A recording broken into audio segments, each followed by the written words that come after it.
En la clase de hoy vamos a continuar con el abordaje de las vanguardias artísticas en los orígenes del siglo XX. Y vamos a hablar de la vanguardia expresionista, la cual se dio en sincronía con el fauvismo.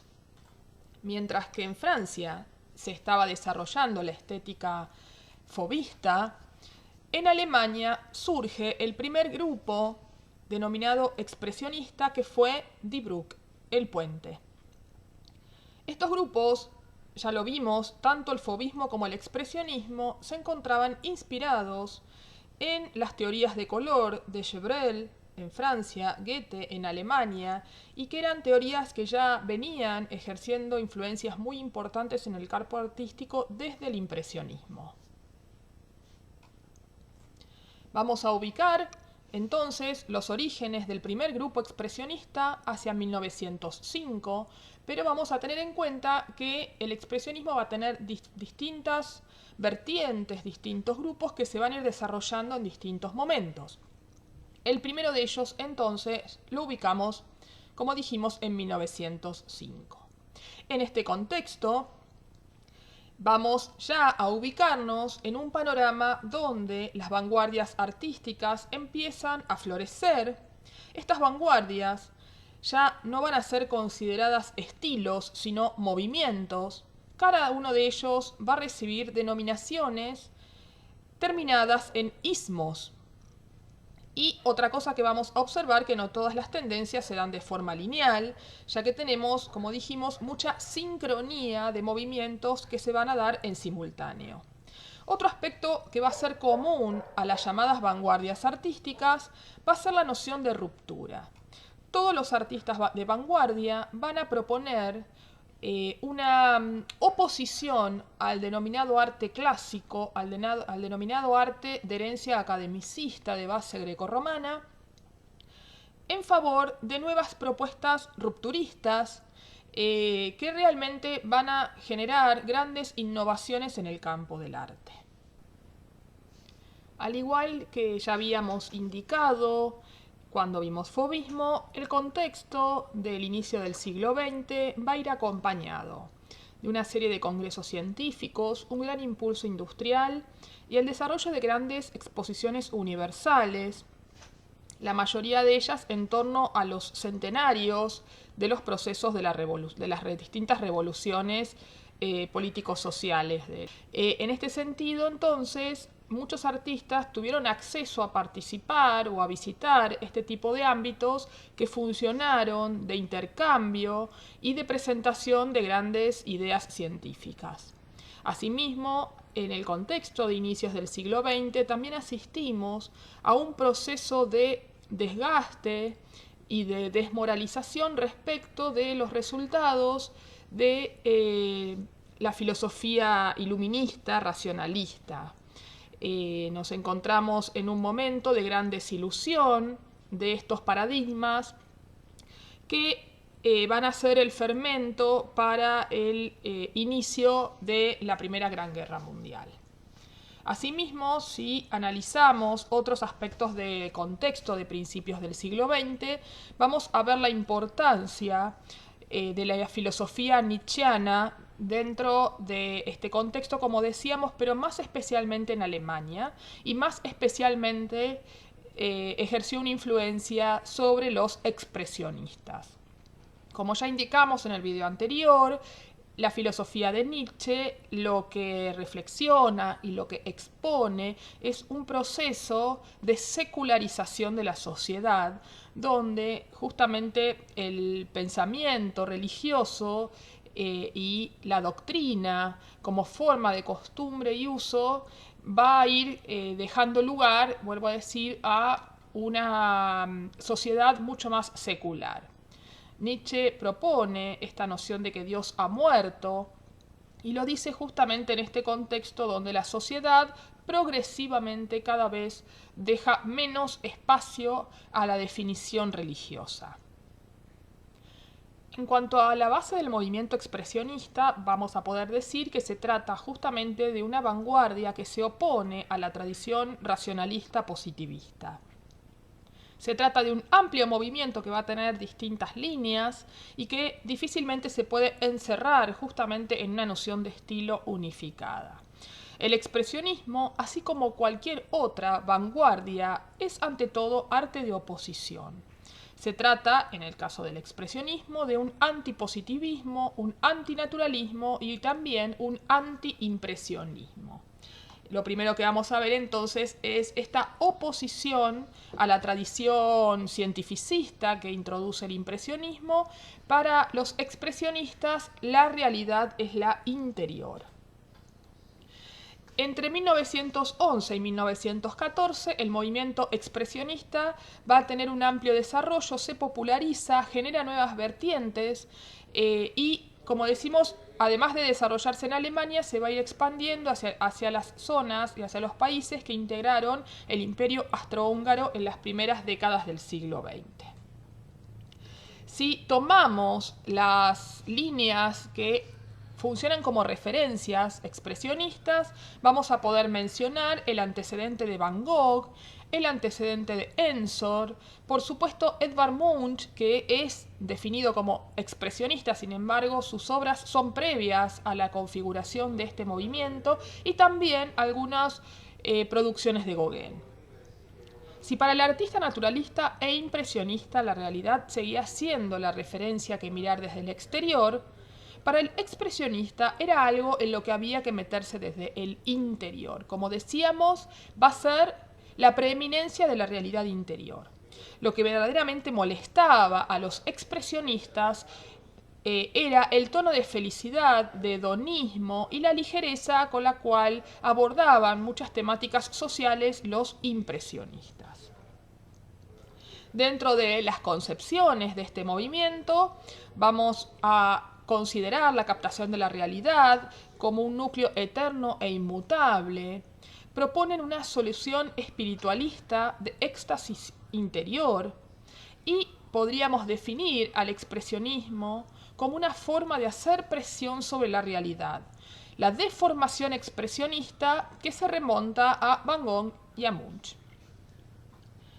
Si tomamos, como dijimos, uno de los principales exponentes, pero que en este caso es un antecedente, vamos a mencionar a Edvard Munch y sus provocativas obras que evocan la angustia, las principales temáticas que el artista trabaja, es la soledad, la muerte, el erotismo.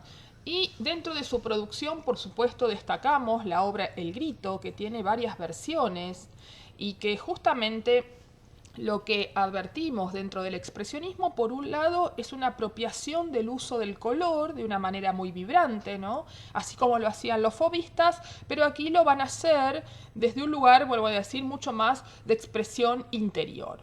Esas deformaciones tienen que ver con esta idea de hacer presión sobre el interior humano y vamos a ver que la obra expresionista en general es una obra convulsionada, es una obra de mucha dinámica. Vamos a ver algunas producciones también de Munch, como esta que es Melancolía, donde vemos una paleta mucho más fría y claramente la obra trasciende la representación para exponer un estado del alma.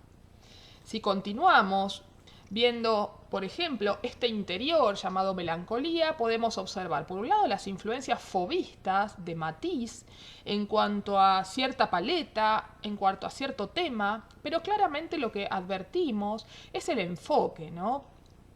Vemos en todas estas obras siempre como un estado psicológico vinculado a la depresión, a la angustia, a la melancolía. Otro de los grandes temas trabajados siempre es la muerte, ¿no? Por ejemplo, esta obra que remite al grito, ¿no? Está tomada desde el mismo punto de vista El puente, y vemos un cortejo fúnebre. También vemos otras obras como esta, La cama de la muerte, donde se evidencia la influencia de las primeras vanguardias como el divisionismo, el principio de mezcla óptica, pero siempre dentro de un tono mucho más dramático.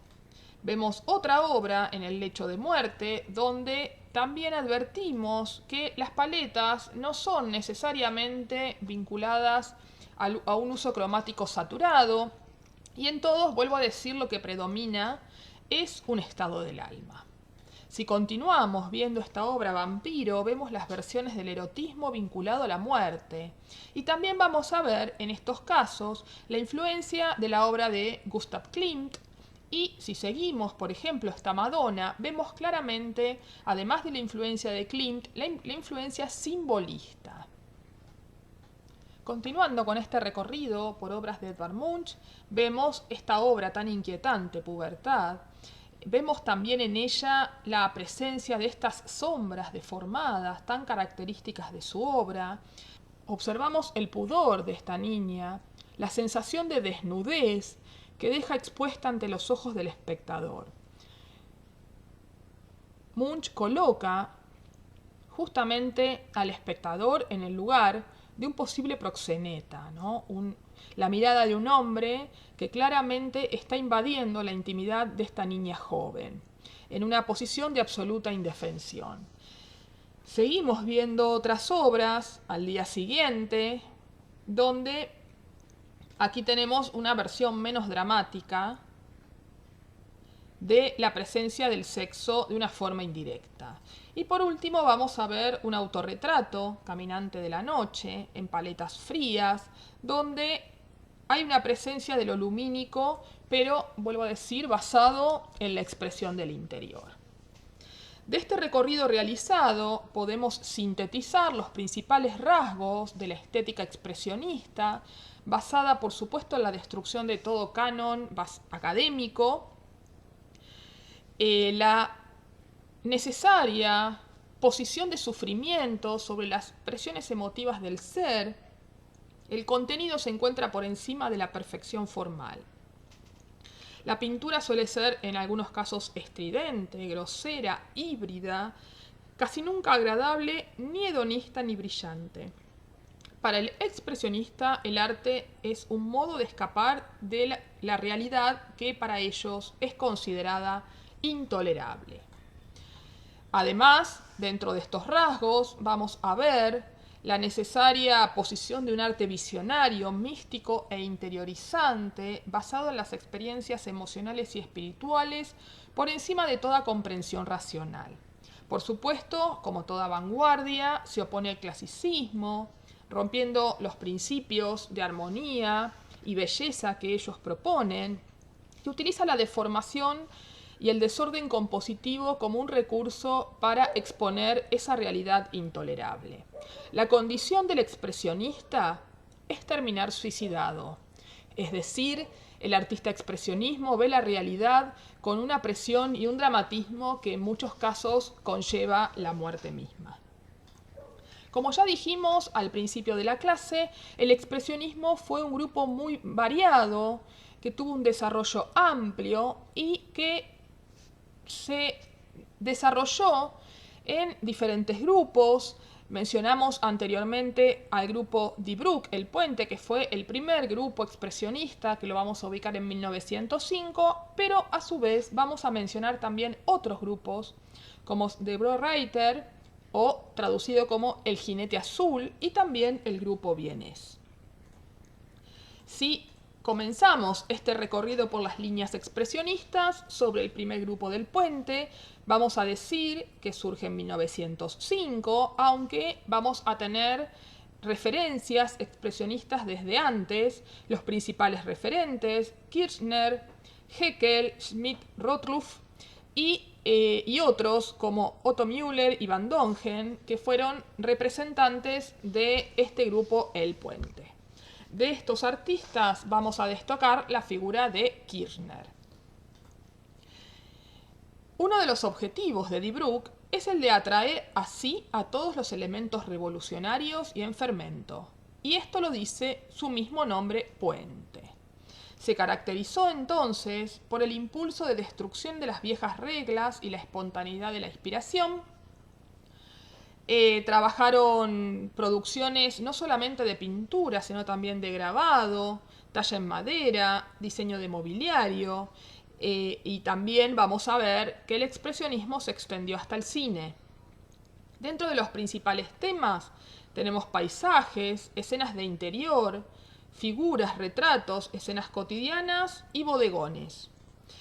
Como decíamos, de este grupo vamos a destacar la figura de Kirchner, que fue su jefe, quien postulaba: la pintura es el arte que representa en un plano un fenómeno sensible.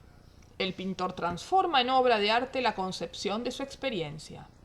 Con un continuo ejercicio aprende a usar sus propios medios. No hay reglas fijas para esto. Las reglas para una obra solo se forman durante el trabajo y a través de la personalidad del creador, la manera de su técnica y el fin que se propone. La sublimación instintiva de la forma en el hecho sensible se traduce impulsivamente en el plano. En esta definición observamos justamente cómo los artistas expresionistas entienden la obra desde el conocimiento que se adquiere en el propio hacer. Si transitamos algunas de las obras de este autor, vamos a ver algunas influencias del grabado medieval, el dibujo japonés, también algunas influencias del fauvismo y del cubismo y futurismo. Finalmente, Kirchner se suicida hacia 1938. Si observamos, por ejemplo, esta obra, Mujer en un sofá azul, advertimos, por un lado, una paleta que podría confundirse con el fauvismo. Pero si detenidamente observamos la expresión de esta figura, vemos un contenido dramático, una niña, una puber que pareciera estar llorando. De fondo, una figura que claramente se presenta como amenazante y que realmente genera una gran inquietud en la escena. Continuando el recorrido, observamos, por ejemplo, las influencias de Matisse, el arte africano, el arte oriental, y vemos entonces esta deformación como parte característica de la obra expresionista. En la obra Dos muchachas advertimos, por ejemplo, el punto de vista picado cinematográfico, una obra que claramente expone una mirada moderna. Seguimos con otras obras que son de carácter más lúdico, por decirlo de una manera, Dos desnudos sobre un sofá. Y también tenemos esta influencia cesaniana, Tres desnudos en el bosque, pero advertimos una vez más la deformación como característica de la obra. Tenemos también un retrato de Erna Schilling, que era la pareja del artista, y en la otra obra, Autorretrato como soldado, el artista se representa a sí mismo con su mano derecha amputada. Esta pintura se esboza claramente como una señal de protesta, ya que al artista lo convocan para participar de la Primera Guerra Mundial. Finalmente, vemos esta obra ya avanzada en 1917, plena Primera Guerra Mundial, Autorretrato como un enfermo, donde el artista se autorrepresenta dentro de un nosocomio psiquiátrico. Vemos una ventana con rejas y observamos el dramatismo de la escena.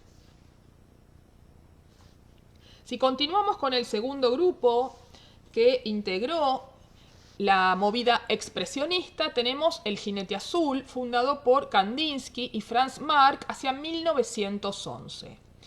El jinete azul recibe su nombre porque Kandinsky tenía un gusto especial por el color azul, al cual le asignaba un carácter simbólico celestial.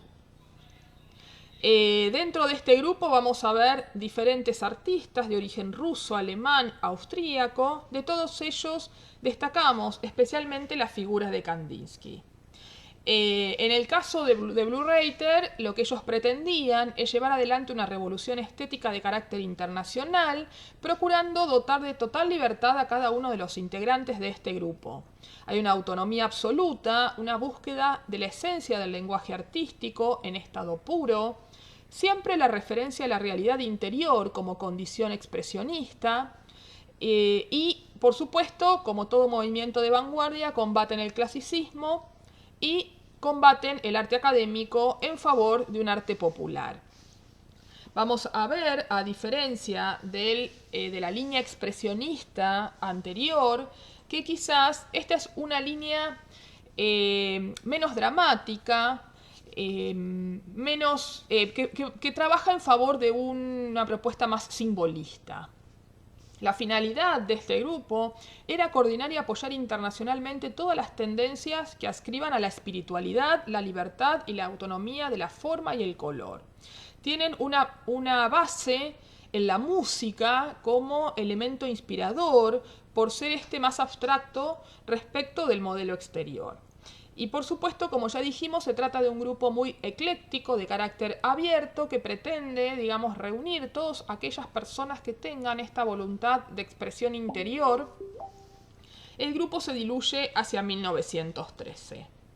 Si tomamos a Kandinsky como su principal referente, vamos a ver cómo, bueno, en su obra él transita por una línea que podríamos llamar entre divisionismo y postimpresionismo. Tenemos esta obra, El jinete azul, que le da después el nombre al movimiento, donde, como ya dijimos, para Kandinsky el azul representa lo celeste, ¿no? Ese mundo simbólico espiritual. Esta obra representa un jinete sobre un caballo blanco, equiparándose al mito de San Jorge, que vence al dragón de lo material. Dentro de su producción vemos las influencias de las vanguardias de fin de siglo, como el divisionismo, ya dijimos, el postimpresionismo, y también en esta obra interior vemos la influencia del fauvismo. Sin embargo, bueno, luego de estos tránsitos, Kandinsky va encontrando una forma de producción que le es propia, donde va a realizar profundos estudios del color, con propuestas donde dominan las tríadas de primarios. Después tenemos, por ejemplo, esta obra que se llama La montaña azul, donde representa a jinetes ascendiendo una montaña justamente como un carácter simbólico espiritual, con un claro contenido alegórico, y vemos también que la composición se resuelve en una tríada de primarios tradicionales, rojo, amarillo, azul, planteando armonías cromáticas clásicas, que es propio de los estudios y los intereses plásticos de Kandinsky. Después vamos viendo cómo su obra avanza hacia la disolución de la figuración, y de alguna manera Kandinsky, luego de su etapa expresionista, empieza a introducirse en la línea de la abstracción. En este caso vemos las influencias de la música para la concepción de sus obras, y vemos también cómo Kandinsky se dedica a estudiar los elementos plásticos centrales como el punto, la línea, el plano, el color, y vamos viendo esos estudios que dieron lugar a que finalmente Kandinsky realizara textos escritos al respecto. Seguimos transitando, por ejemplo, estas obras como Improvisación, Remando. Observamos que el uso de la línea es independiente del uso de las masas del color. Observamos esta tendencia abstracta que, si bien no se abandona por completo, ya que la línea procura dibujar elementos que el espectador busca como referencias figurativas. Por supuesto, hacia los años 20, y ya saliendo de la etapa netamente expresionista, Kandinsky evoluciona hacia una abstracción libre que se va a denominar finalmente abstracción lírica. Entre el año 1922 y 1933, Kandinsky trabaja en la escuela de la Bauhaus durante 11 años. En este contexto, Kandinsky se dedica al estudio y sistematización de los elementos del lenguaje visual, y esos estudios se resumen en su famoso libro Punto y línea sobre el plano, texto que desarrolló en su labor docente de la escuela de la Bauhaus. Asimismo, si continuamos viendo obras de Kandinsky, vemos justamente la preeminencia del punto y la línea sobre el plano a la hora de su quehacer artístico, siempre inspirado en la música, donde analiza ritmos, tensiones, donde asimismo alcanza una abstracción libre con influencias del arte oriental.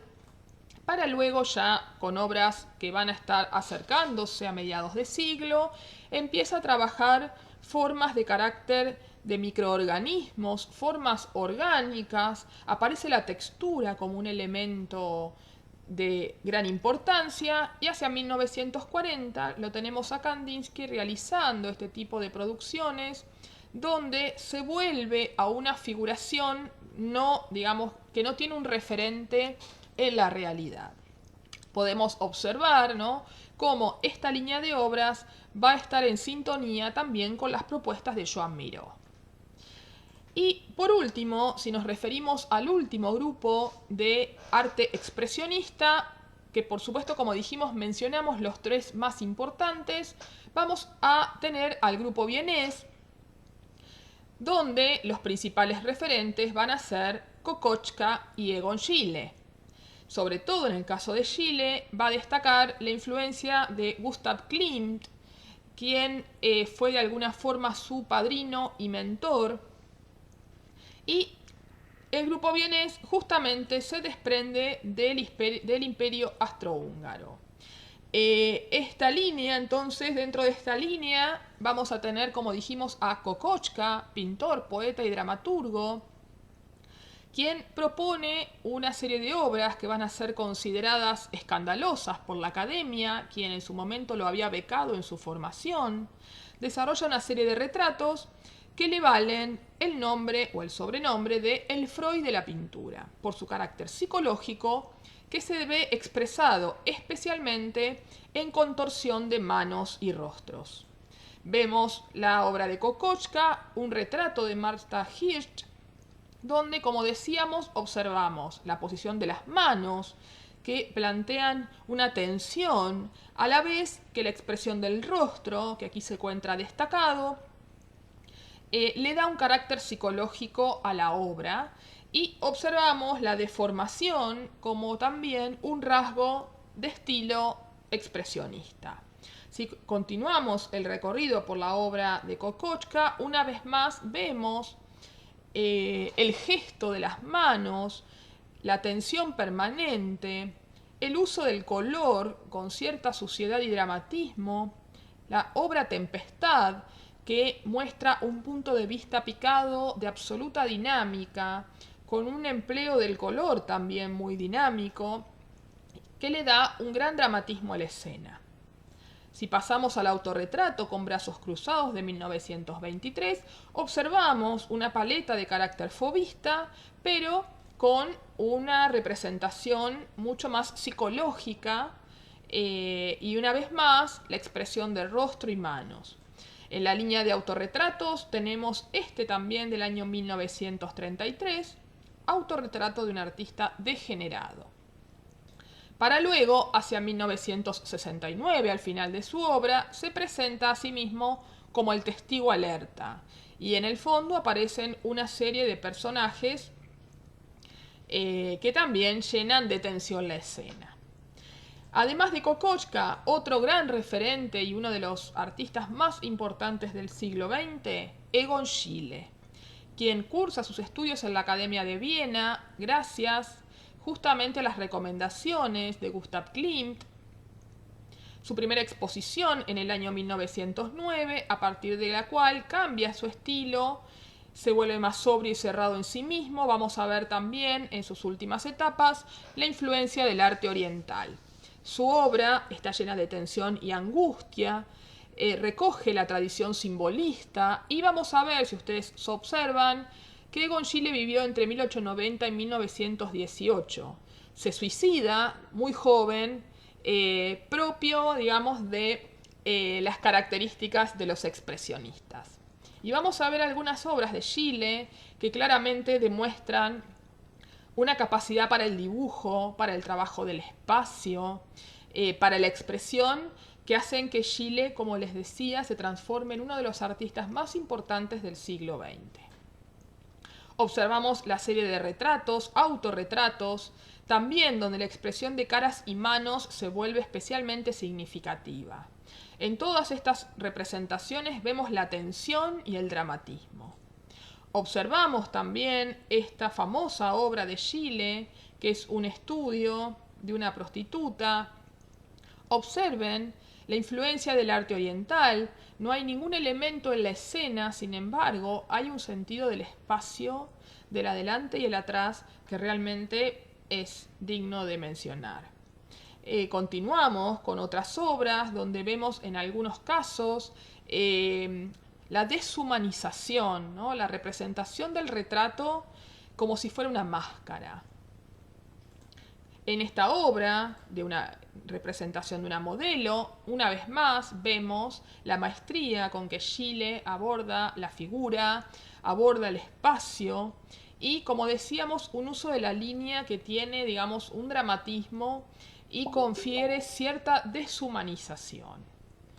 Tenemos también estas series de autorretratos con contorsiones, con posiciones muy tensas, así como este retrato de Edith Schiele, la hermana del artista, con vestido rayado, donde observamos la posición de manos, la posición de pies, el vestido, que realmente llenan de tensión la escena. Luego, Schiele, como decíamos, va a pasar por una etapa de mayor introspección, donde vemos la influencia del arte oriental. Observamos también la gestualidad de la pincelada, y si vemos, por ejemplo, este retrato que se propone, obviamente, como con una exageración sexual, más autorretratos, con posiciones contorsionadas, y tenemos una versión de La Tempestad, como la que había hecho Kokoschka, pero en esta versión de Schiele también mantiene el punto de vista picado, la dinámica de la escena, la pasión de los amantes se ve reflejada en la forma de la pincelada. Y en sus últimas etapas se va haciendo más evidente la influencia del arte oriental, la planimetría,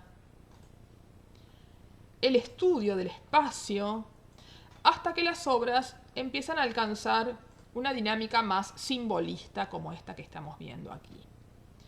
Su versión de la Sagrada Familia, pero en este caso una familia obrera, y por último La muerte y la doncella, como parte, digamos, de este encuentro entre amantes, con una composición similar a la que vimos anteriormente.